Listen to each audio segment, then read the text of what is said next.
Mas Riki, Iya, ini rambut kenapa bisa begini? ya akibat smoothing dan lain-lain.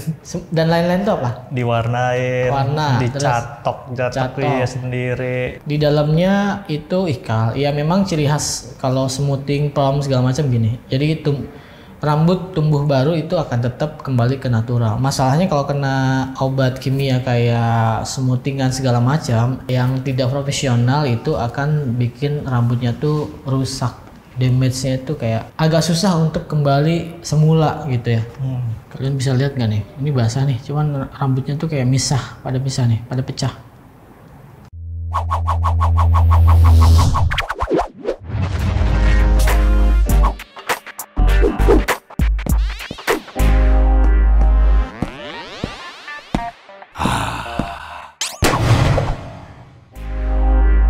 Oke, halo teman-teman, balik lagi sama gua Jule dan hari ini gua mendapatkan customer yang rambutnya itu berantakan.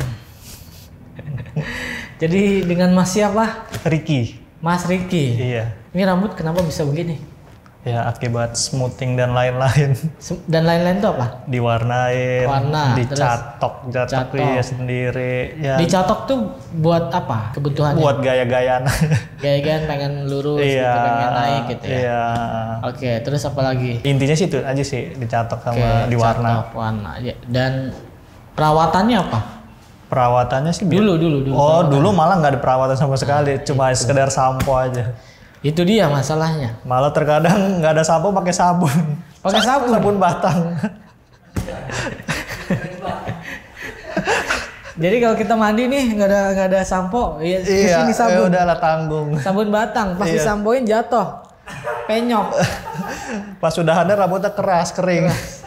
Aduh, jangan dicontoh ya teman-teman. Jadi untuk warnanya, untuk catokannya, untuk smoothingnya mungkin ya ada tujuannya untuk rambut pengennya bagus Iya, gitu ya. betul. Cuman kan kalau pengen tetap bagus itu harus diiringin sama perawatan. Jadi teman-teman kalian bisa lihat sendiri nih, coba deketin nih. Jadi teman-teman lihat di dalamnya itu ikal. Ya memang ciri khas kalau smoothing, perm segala macam gini. Jadi rambut tumbuh baru itu akan tetap kembali ke natural. Masalahnya kalau kena obat kimia kayak smoothingan segala macam yang tidak profesional itu akan bikin rambutnya tuh rusak. Damage-nya itu kayak agak susah untuk kembali semula gitu ya. Kita lihatnya 9 bulan ya. Iya. Harusnya 9 bulan itu udah tumbuh rambut baru dan udah panjang harusnya. Tapi ini masih smoothingnya, ujungnya tuh masih yang tajam. Ini dicatok hari ini enggak pernah. Ini enggak pernah. Jadi Iya. ini emang lurus Smoothing, ujungnya, iya. lurus smoothing. Iya. Nih, tuh. Terus dia kayak ngangkat gini nggak nyatu sama yang dalam nih. Ini juga dari potongannya sih. Jadi potongannya tuh sebelumnya bagian sampingnya habis, terus atasnya dibiarin panjang karena pengen ke top knot ya kan. Iya, Tadi betul. katanya. Tapi nggak jadi karena kurang panjang. Ya, jadi masalahnya kalau kena obat kimia kayak smoothing dan apa lagi rebonding ya segala Iya. macam gitu ya. Itu jadinya begini. Terus juga di dalamnya tumbuhnya juga tidak beraturan gitu ya. Jadi kalau apa ya, kalau gua motong rambut begini ini agak susah. Modelnya itu mau ke arah mana itu agak susah karena rambutnya tidak sedang dalam keadaan natural atau alaminya. Jenis rambutnya dia tuh apa? Misalnya rambutnya ikal. Ya rambutnya ikal ya yang di dalamnya aja nih. Kayak setengah ke ujungnya ya rambut Smoothingan. ya smoothing. Kasih dilurusin. Jadi mau ngikutin yang mana? Mau yang lurus atau yang ikal? Sedangkan kalau kita ikutin yang ikalnya, yang tumbuh rambut barunya itu lumayan pendek. Sebelum kita tanya dulu mau modelnya potongnya mau kemana? Ya pendek aja lah kalau bisa kayak jambul atau spike gitulah. Oh malah pengen dipendekin? Iya, pengen pendek Nah, aja lah. kalau dipendekin kemungkinan akan berkurang nih yang ujung-ujung yang lurusnya. Berarti dipendekin. Iya. Kemungkinan kalau itu ya fohak, quiff gitu-gitu ya, yang agak jambul-jambul gitu ya. Iya. Cuman masih bisa agak ke samping Panjang, gini-gini iya. ya.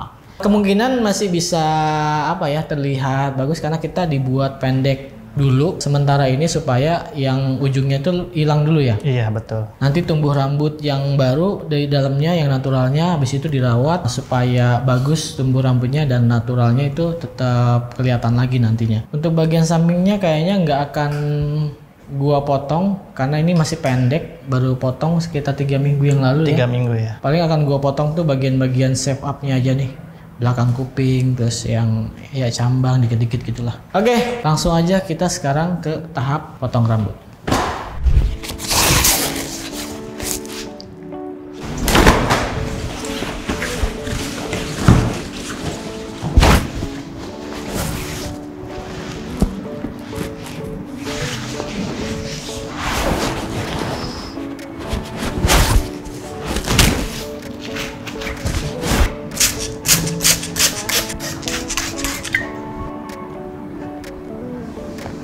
Jadi ada beberapa rambut yang dia tuh menolak dibasahkan. Wah, kayak kalau rambut kribo tuh frizzy yang naik ke atas, dia kalau disiram kan nggak langsung basah tuh. Iya. Nah, ini ada beberapa yang rambutnya kayak pecah di tengah tuh kering, bukan nggak bisa ya, dia kayak ya udah air tuh kayak mantul aja gitu. Kita langsung hajar bagian belakang.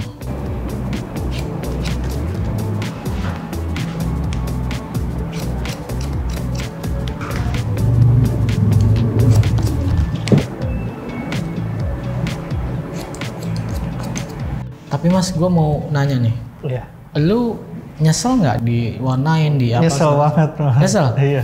Dicatok gitu ya, terus nggak dirawat gitu ya? Iya, nyesel banget. Iya. Dulu itu lu diwarnain nih tujuannya apa nih? Iya, ikut-ikutan aja. Ikut-ikutan. Iya. Terus kalau catok, terus smoothing gitu, ikut-ikutan atau dipaksa? Pengen aja sih, pengen nyoba Oh, gitu. pengen aja. Soalnya ada beberapa kejadian yang kayak dia potong rambut, terus biasanya ada ditawarin gitu ya.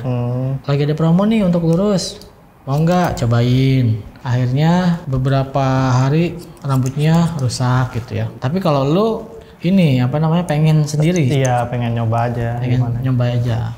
Aslinya sih rambutnya nggak terlalu ikal-ikal banget, standar sih sebenarnya. Aslinya? Iya, karena awal dulu sekolah tuh sering diwarnain produk-produk yang nggak ternama gitu lah.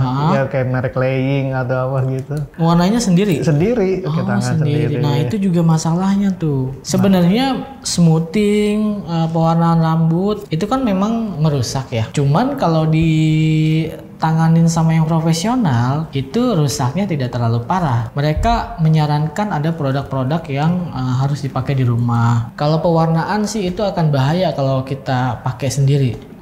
Karena untuk ukuran bleachingnya misalnya gitu ya, misalnya ke warna yang lebih terang gitu ya. Nah itu kan bleachingnya ada hitungannya semuanya. Kalau salah-salah kita bleaching, rambutnya bisa putus, bisa kebakar gitu, bukan kebakar, kayak lecet kulitnya tuh kalau kena bleaching.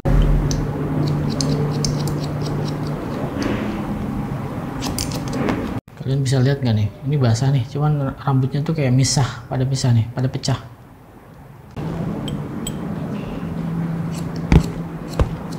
Mas, tapi lu kerjaan di bidang apa? Boleh bebas rambut? Bebas. Bebas rambut? Iya, bebas rambut. Selain kerja apa hobi? Hobi ya naik gunung, main bola. Kalau main bola udah biasa ya? Udah wajar. Naik gunung gimana naik gunung? Seru sih. Emang hobinya tuh kayak lu setahun itu harus kayak, oh gua harus ke gunung ini dalam setahun? Per bulan malah. Hah? Per bulan. Oh, per bulan? Iya, waktu sebelum pandemi per bulan. Sebulan sekali minimal harus naik. Semua gunung di Indonesia udah dong? Ya nggak semua juga. Nggak semua? Ya paling ada bukit-bukit juga. Kalau nggak gunung minimal bukit-bukit. Di mana yang paling jauh, di mana? Paling jauh sih sejauh ini sih di Jambi sih. Jambi? Iya. Gunung apa di sana? Kerinci. Oh, yang ada di poster-poster itu ya? Iya, 7 tertinggi di Indonesia. 7 tertinggi di Indonesia. Iya. Nah, biasanya kan kalau naik gunung suka ada cerita-cerita, ada gamelan lah, ada pasar goib lah. Iya. Nah, pernah ngerasain nggak? Pernah sih ngerasain waktu di Kerinci itu. Jadi kan kalau di Kerinci itu kan hutannya masih asli batu hutan Jambi kan, hutan Sumatera gitu kan. Masih tidak tersentuh gitu ya? Tersentuh, bahkan nggak ada tukang dagang. Biasanya di gunung kan ada tukang dagang, di situ nggak ada sama sekali. Oh, nggak ada, itu nggak ada sama sekali. Karena tandanya masih lembab dan masih hutannya masih asri banget. Berarti banyak hewan liar? Masih banyak. Masih banyak, harimau segala macam masih ada? Iya. Terus? Ya suatu ketika tuh jadi tuh pendakian hujan, kalau nggak salah hujan. Udah malam, memutuskan untuk harusnya kan kita stay dulu untuk nggak turun, kita turun. Oh, itu udah naik puncak? Udah naik puncaknya. Tinggal turunnya? Tinggal turunnya. Harusnya nunggu pagi aja kan, karena itu waktunya menjelang maghrib. Ya. Menjelang maghrib. Nah benar kejadian di situ, jadi pas turun itu, kita kayak ngelewatin jalan itu aja. Harusnya turun nyampe base camp itu sekitar 3 atau 4 jam, Ini 6 jam sampai 7 jam. Lebih lama waktunya. Muter-muter di situ. Kayak muter-muter aja di situ. Karena udah dibilangin kalau maghrib tuh jangan turun, mendingan nunggu pagi aja tanggung. Iya, gue masih ini nih, masih berpikir dengan logika gitu ya. Iya. Maksudnya ya muter-muter karena yang pertama malam agak susah. Ada tanda nggak yang dibikin kayak oh kita kesini nih tadi nih gitu? Ada sih kayaknya, merhatiin dari pohon biasanya. Kita udah ngeliatin pohon ini kayaknya, kok kita ngelewatin lagi kayaknya pohon ini jalurnya. Tapi ada apa? Ada Karena di pas rombongan itu ada perempuan ngomongnya ngaco. Kan di hutan gitu kan nggak boleh ngomong sembarangan. ngomong ngaco tuh ngomong apa tuh? Nggak tahu deh, pokoknya dia ngerasa ngomong ngaco gitu dalam hati, disebutin gitu kayaknya capek atau gimana, terus kayak ngeliat itu gitu ya, ngeluh ya. Anjing nih, gitu kali. Iya. Berapa orang tuh posisi? Pas turun sih 6 orang. Jadi di depan satu, ceweknya ada 2 di tengah-tengah ya. Tapi akhirnya nyampe. Akhirnya nyampe, cuman waktunya aja agak lama. Waktunya agak lama. Pada saat itu mikirnya apa? Ya mikirnya ya udah jelek aja, kayak ada yang muterin gitu lah, ada yang nggak benar gitu. Ada merasa ditunggangi nggak? Kalau itu emang berat, karena megang kalau lagi anak keril pasti berat. Ditunggangi keril ya? Iya. Berapa 5 kilo, 10 kilo gitu? Lebih ya? 12 kilo. 12 kilo, Iya. Itu yang bikin berat ternyata Bikin teman-teman. berat ya. Wow, langsung ada. Gue tuh pengen coba sih sebenarnya naik gunung itu ya. Gue kan lahir di Sukabumi. Iya. Rumah nenek tuh di dekat sini, deket apa namanya Gunung Gede. Oh, Gunung Gede. Ya kalau kita lewat naik ke atas itu dari situ jalurnya bisa. Ada. Bisa ya ada. Dulu pernah coba waktu kecil, umur masih SMP kayaknya. Zaman dulu kan kalau anak-anak tuh mainlah ke gunung. Iya. Ya kan? Ngikutin sungai lah sampai ke atas, ke atas. Udah ada kabut, udah ada pohon tinggi-tinggi. Ke atas makin dalam, makin masuk ke dalam gunungnya nih. Iya. Itu udah diperingatin sama orang itu tuh, apa namanya, warga sekitar. Jangan mau sana kalau nggak tahu apa-apa, jangan masuk. Iya. Karena yang ngebuka jalurnya itu yang tahu cuma orang desa situ doang. Iya, betul. Akhirnya nyoba-nyoba pakai patok-patokin gitu kan. Iya, patok biar. Baru berapa patok, balik lagi, itu udah kebingungan sendiri tuh. Iya. Akhirnya tadi bukannya kesini ya, akhirnya ada orang yang turun gunung, ikutin dia, akhirnya balik. Kadang tuh orang tuh ragu. Paling kita udah yakin, kadang ragu, kadang kayak dialihin atau gimana gitu. Oh iya, bisa jadi. Karena keraguan. Nah gitu kan, emang kalau naik gitu kan minimal tuh jangan sendiri lah. Minimal berdua, biar ada yang mengingatkan ngobrol, gitu ya. Yang gitu kita nggak kosong juga kan, bisa ngobrol. Udah berapa gunung yang dilewatin, didaki? Ada sih puluhan sih kalau mau. Puluhan? Iya. Banyak ya. Gunung Gede, Semeru, Kerinci, kayak Rinjani juga udah. Rinjani, Lombok udah. Terus ya bukit-bukitnya banyak sih yang nggak terkenal. Bali itu Gunung Agung. Oh itu enggak. Batur ya? Oh ya, Gunung Batur. Itu belum ya? Ya belum. Niat Arjuna belum, Sumbing, Sindoro. Niatnya sih kemarin di 2020 kalau nggak Covid sih niatnya mau ke Kinabalu tadinya. Di mana tuh? Kinabalu itu di Malaysia. Jadi gunungnya di Kalimantan, cuman jalurnya dari Malaysia. Karena di Kalimantan nggak ada jalurnya. Jadi kita harus dari Malaysia. Iya teman-teman, jadi gitulah cerita pergunungan. Kita coba outing ke gunung kali. Nyukur di gunung kali ya, bisa nggak? Nah ide bagus tuh. Nyukur di puncak Semeru. Wah. Pikiran jangan kosong bang. Kalau mau enak sih di Papandayan, itu jalurnya udah enak. Papandayan. Iya.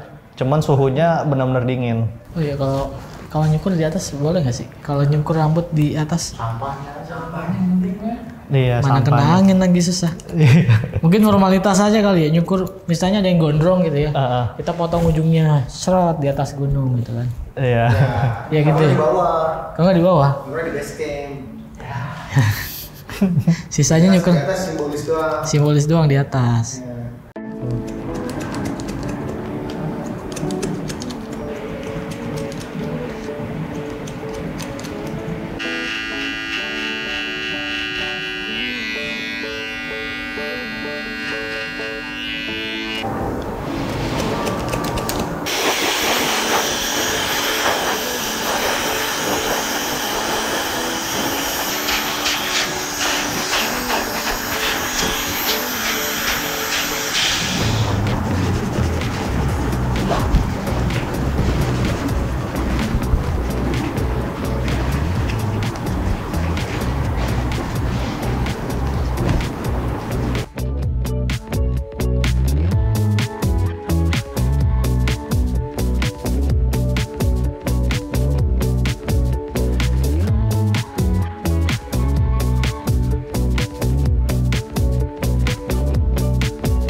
Oke, teman-teman, jadi sudah selesai dan coba lihat di kaca gimana menurut Mas Riki. Dan lebih keren sih. Wih. Jauh banget dari yang tadi. Lebih fresh. Lebih fresh, iya dong. Untuk membalikan lagi seperti semula, natural jenis rambutnya, terus lebih sehat, itu perlu waktu beberapa bulan lagi. Tumbuhin dulu rambut yang dalamnya supaya lebih banyak, habis itu potong ujungnya, dan jangan lupa selama proses itu tetap pakai perawatan rambut. Kalau untuk pakai vitamin gitu? Vitamin itu setiap hari nggak apa-apa. Nggak apa-apa ya? Kayak sebelum tidur pakai vitamin gitu ya. Terus apalagi seminggu 2 minggu sekali terus pakai masker rambut kering banget, itu juga nggak apa-apa. Terima kasih Mas Riki sudah datang ke sini. Dan sukses terus buat kerjaannya. Amin. Semoga hobinya tahun ini bisa naik kemana-mana gitu Amin, kan. amin. Ya kan? Oke. Dan teman-teman, buat kalian yang pengen cukur sama gue, silahkan follow Instagram gue di @haijul atau lihat di deskripsi. Dan semua yang gue pakai produk segala macam di video itu juga ada di deskripsi. Gue jual di Haijul Store, ada di Tokopedia dan di Shopee. Linknya ada di deskripsi. Dan terima kasih sekali lagi. Sampai jumpa di video selanjutnya. Gue Jule, jangan lupa siaran.